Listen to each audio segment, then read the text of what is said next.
അൽഹംദുലില്ലാഹി റബ്ബിൽ ആലമീൻ വസ്സലാത്തു വസ്സലാമു അലാ അഷ്റഫിൽ മുർസലീൻ വഅലാ ആലിഹി വസഹ്ബിഹി അജ്മഈൻ അമ്മാ ബഅദ്. വേദിയിലുള്ള വിദ്യാഭ്യാസ പണ്ഡിതന്മാർ, സദസ്സിലുള്ള വിദ്യാഭ്യാസ പ്രവർത്തകർ, നമ്മുടെ നാട്ടിലെ ഏറ്റവും സുഖവും സൗകര്യമുള്ള പരിപാടി ചർച്ച നടത്തുക എന്നുള്ളതാണ്. അതിൻ്റെ അത്ര എളുപ്പമുള്ള വേറെ പരിപാടിയൊന്നുമില്ല.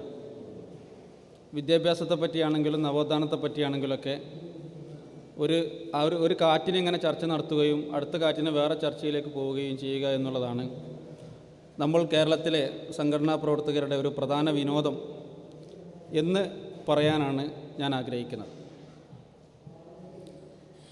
ബ്ലെയിമിംഗ് സോണിൽ നിന്നുകൊണ്ട് കത്തിക്കയറുക എന്നുള്ളത് വളരെ കംഫർട്ടബിൾ ആയിട്ടുള്ള ഒരു പരിപാടിയാണ്.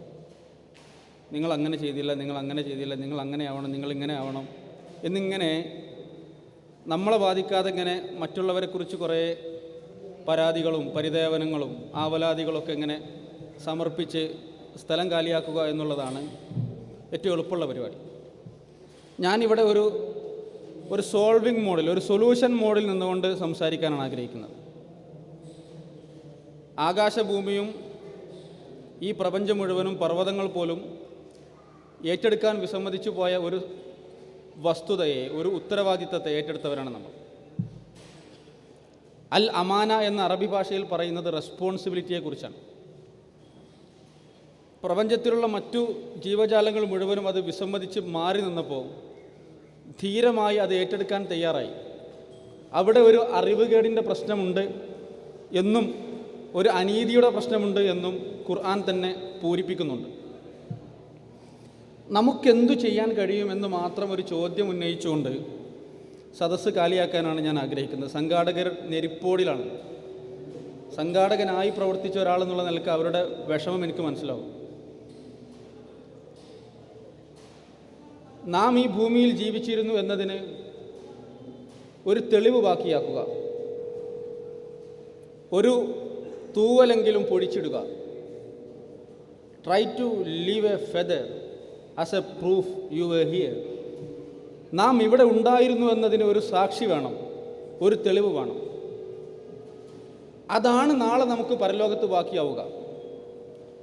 മാ ഖദ്ദമു വ ആസാറഹും എന്ന് ഖുർആൻ പറയുന്നിടത്ത് നമ്മൾ ചെയ്ത പ്രവർത്തനങ്ങൾ കൊണ്ടുണ്ടാകുന്ന സത്ഫലങ്ങളെക്കുറിച്ചാണ് സംസാരിക്കുന്നത്. വിദ്യാഭ്യാസമാണല്ലോ നമ്മുടെ കോർ. വിദ്യാഭ്യാസ രംഗത്ത് നമുക്കെന്തു ചെയ്യാൻ കഴിയും? എന്താണ് ഇന്ന് നമ്മുടെ സമുദായത്തിൻ്റെ അവസ്ഥ? നേരത്തെ അബ്ദുറഹ്മാൻ സാർ വളരെ സത്യസന്ധമായ ഒരു ഒബ്സർവേഷൻ അതിനെക്കുറിച്ച് നടത്തുകയുണ്ടായി. സംഘടനകൾക്കൊന്നും ഇതിൽ വലിയ റോളൊന്നും ഇല്ല എന്നുള്ളത്. I really appreciate you sir for your boldness to say something frankly to organisers. സംഘടനകൾക്കല്ല ഇതിന് റോളുള്ളത്, വ്യക്തികൾക്കാണ്. ഓരോ ഇൻഡിവിജ്വലിനും ഇതിൽ പലതും ചെയ്യാൻ കഴിയും.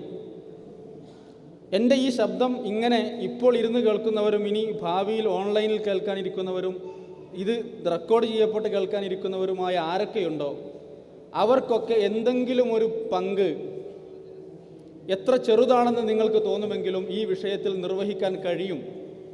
അത് തിരിച്ചറിയാനും അത് ചെയ്യാനും നിങ്ങൾ സന്നദ്ധമാകുമ്പോൾ മാത്രമേ, ഞാൻ നേരത്തെ പറഞ്ഞതുപോലെ, ഈ ഭൂമിയിൽ ഇത്ര കാലം നമ്മൾ ജീവിച്ചതിനോട് നമ്മൾ കൂറ് പുലർത്തുന്നുള്ളൂ, നീതി കാണിക്കുന്നുള്ളൂ എന്ന് പറയാനാണ് ഞാൻ ഇഷ്ടപ്പെടുന്നത്.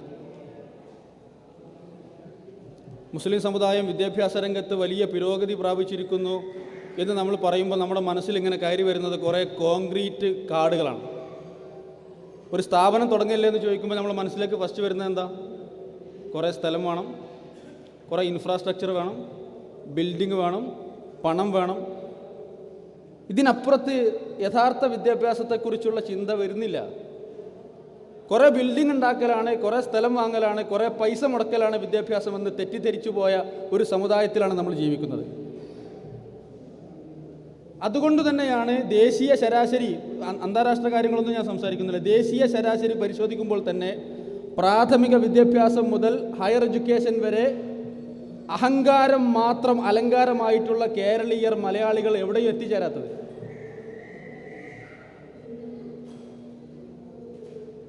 ക്വാണ്ടിറ്റി ഓഫ് എഡ്യൂക്കേഷനാണ് ഇവിടെയുള്ളത്. നമുക്ക് വേണ്ടത് ക്വാളിറ്റി എഡ്യൂക്കേഷനാണ്.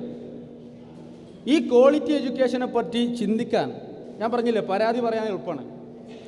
എനിക്കെന്തു ചെയ്യാൻ കഴിയും, നിങ്ങൾക്കെന്തു ചെയ്യാൻ കഴിയും എന്ന് ചിന്തിക്കുകയും എന്തെങ്കിലും ഒരു ചുവടുവെപ്പ് ആ വിഷയത്തിൽ നമ്മൾ ഓരോരുത്തരും നിർവഹിക്കാൻ സാധിക്കുകയും ചെയ്താൽ ഈ സെമിനാർ സാർത്ഥകമാകുന്നു എന്ന് ഞാൻ ഉറക്കെ പറയുന്നു. ലീഡർഷിപ്പാണ് നമുക്ക് വേണ്ടത്.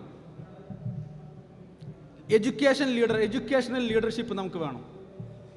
ഇതൊരു ഉത്തരവാദിത്തമായി, ഇതൊരു ചലഞ്ചായി, ഇതൊരു വെല്ലുവിളിയായി ഏറ്റെടുക്കാൻ പറ്റിയ ആളുകൾ വേണം. ആരാ ഇതൊക്കെ ചെയ്യുക, നമ്മളെ കൊണ്ട് കഴിയില്ല എന്ന് പറഞ്ഞ് മാറി നിൽക്കുകയല്ല, എനിക്കതിൽ കഴിയും എന്ന് പറഞ്ഞ് നല്ല ഓർഗനൈസിങ് സ്കില്ലുള്ള നല്ല വിഷനറികളായിട്ടുള്ള ആളുകൾ വിദ്യാഭ്യാസ രംഗത്ത് പുതിയ കാൽവെപ്പുകൾ ധൈര്യസമേതം ഏറ്റെടുക്കാൻ മുന്നോട്ട് വരണം. എങ്കിൽ വലിയ മാറ്റം നമുക്കുണ്ടാക്കാൻ കഴിയും. അങ്ങനെ ഒരു ലീഡർഷിപ്പ് നമുക്കുണ്ട്. നമ്മുടെ ചരിത്രം അതാണ്. ചാലിലകത്തിനെക്കുറിച്ചോ മൗലാന അബസുബാഹിനെക്കുറിച്ചോ MCC അബ്ദുറഹ്മാൻ മൗലവിയെക്കുറിച്ചോ ഒക്കെ നമ്മൾ പറയുമ്പോൾ അത് കേവലം മതപരമായ രംഗത്തുള്ള വിദ്യാഭ്യാസം ആയിരുന്നില്ല. അത് നാം ഈ പറയുന്ന കോംപ്രിഹെൻസീവായിട്ടുള്ള എല്ലാം സർവതല സ്പർശിയായ ഒരു വിദ്യാഭ്യാസ രീതിയാണ് അവർ മുന്നോട്ട് വെച്ചിട്ടുള്ളത്. അന്ന് അങ്ങനെ ചിന്തിക്കുവാൻ അവർക്ക് കഴിഞ്ഞിരുന്നെങ്കിൽ നൂറ്റാണ്ടുകൾ കഴിഞ്ഞ്, അല്ലെങ്കിൽ വർഷങ്ങൾ കഴിഞ്ഞ്, ഒരു നൂറ്റാണ്ട് കഴിഞ്ഞ് വരുന്ന നമുക്ക് അതിനപ്പുറത്തേക്ക് ചിന്തിക്കാൻ വേണ്ടി കഴിയണം. നമ്മളുടെ ഞാൻ നേരത്തെ പറഞ്ഞല്ലോ, അഹങ്കാരത്തിൻ്റെ അലങ്കാരം മാത്രമാണ് പലപ്പോഴും മലയാളികളെ നമുക്കുള്ളത്. നമ്മളിപ്പോൾ കുട്ടികൾക്ക് ഗൈഡൻസ് കൊടുക്കുന്നവരുണ്ടല്ലോ, കുട്ടികളെ മോട്ടിവേറ്റ് ചെയ്യുന്നവരുണ്ടല്ലോ, അവർക്ക് കരിയർ മേഖലയിൽ ക്ലാസ് എടുക്കുന്നവരുണ്ടല്ലോ. ഇന്ന് നിലവിലുള്ള സാധ്യതകളും ജോലിയും അതിന് കിട്ടുന്ന ശമ്പളവും പറഞ്ഞിട്ടാണ് 10 കൊല്ലവും 15 കൊല്ലവും കഴിഞ്ഞിട്ട് പഠിച്ചു വരാനുള്ള ആളുകൾക്ക് ക്ലാസ് കൊടുക്കുന്നത്. ഇത്ര വലിയ വിഡ്ഢിത്തമാണ് നമ്മൾ ഇന്ന് പ്രൊഫഷണലായിട്ട് ആളുകൾ സൂട്ടും കോട്ടിട്ട് ചെയ്തുകൊണ്ടിരിക്കുന്നത്. 10, 15, 20 വർഷം കഴിഞ്ഞ് എന്ത് ജോലി സാധ്യതയാണുള്ളത്?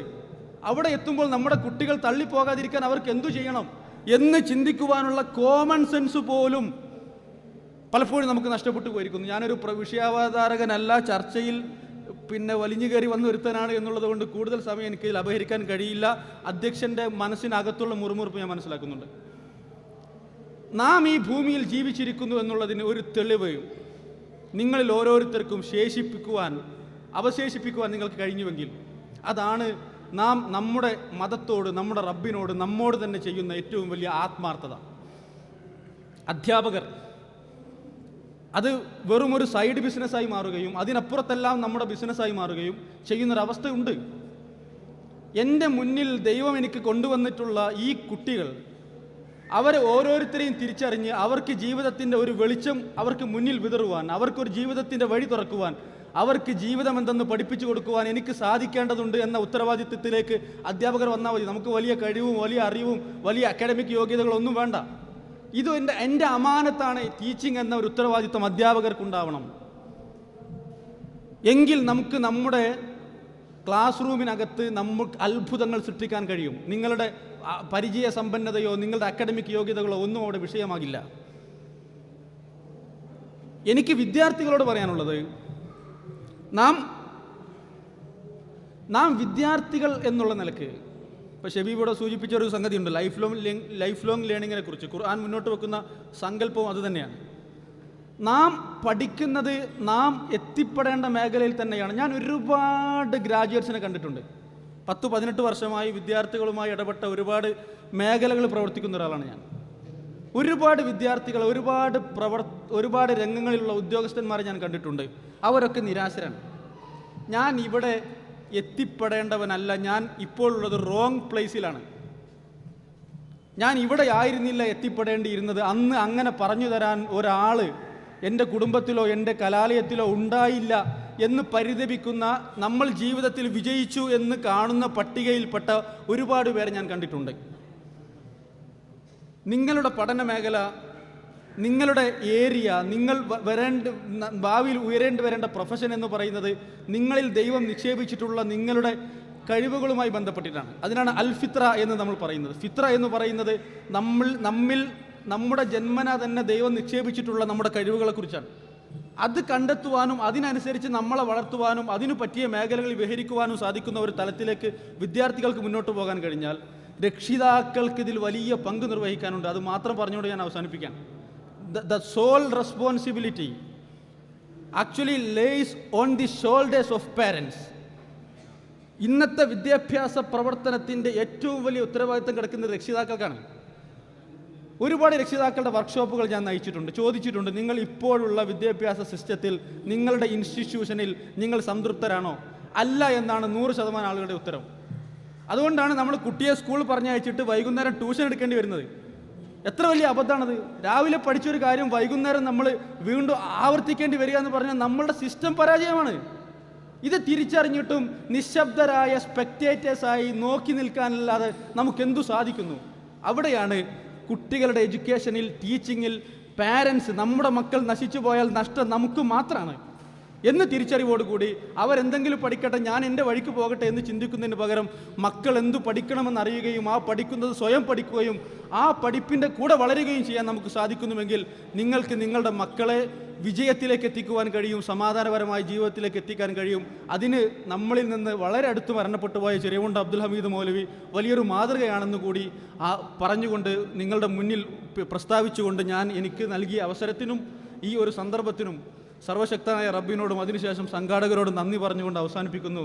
ഈ ഒരു ചർച്ചയും ഇതിൻ്റെ ശേഷമുള്ള നമ്മുടെ ചിന്തകളും നമ്മുടെ നാടിൻ്റെ വരാനിരിക്കുന്ന നല്ല നാളേക്കുള്ള തുടക്കമാകട്ടെ. വസല്ലല്ലാഹു വസല്ലം വബാറക അലാ നബീന മുഹമ്മദിൻ വഅലാ ആലിഹി വസഹ്ബി അജ്മഈൻ വൽഹംദുലില്ലാഹി റബ്ബിൽ ആലമീൻ.